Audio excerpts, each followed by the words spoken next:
Suppose indeed we want to go through the Orion Nebula and go to the throne of God. Here we go. As we're leaving the earth here,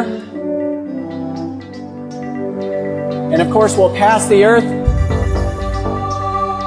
We see the sun there to our right. Now approaching the sun, and you can see the Orion Nebula there past the sun. As we pass the sun, we're probably going over 100 times the speed of light.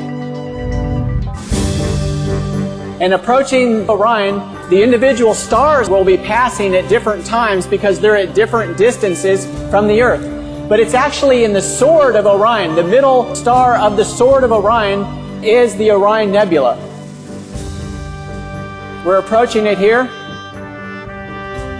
Coming closer, coming closer. The Orion Nebula is 1,500 light years from the earth.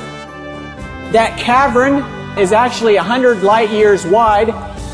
You go into the center of that cavern. We're circling around the trapezium cluster here.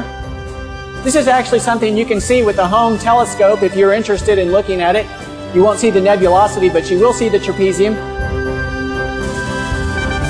Going through the trapezium, continuing past the trapezium as we come to heaven, to the city of New Jerusalem with the foundations of precious stones, the gates of pearl.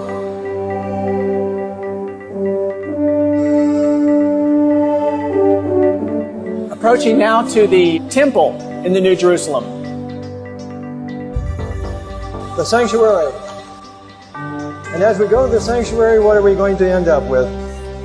There is indeed right before us Christ the great high priest and the Ten Commandments. And the Ten Commandments. The Ten Commandments. Fixed right before the throne of God. Jesus Christ himself, the author of them all, ministering before the Ark of the Covenant, the mercy seat. David, and after we are there, what's going to happen in return? Of course, Jesus, at the time of the second coming, will step out of the most holy place. He will begin to come back to the earth. Of course, Jesus leaving the New Jerusalem there, coming through the open space in Orion. There's the trapezium now. As you exit Orion, that great bowl configuration surrounding Jesus on his return will of course be millions and millions of angels surrounding him.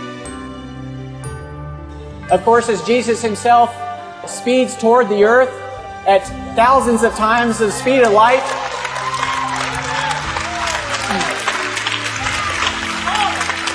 he will have to slow down as he approaches the earth.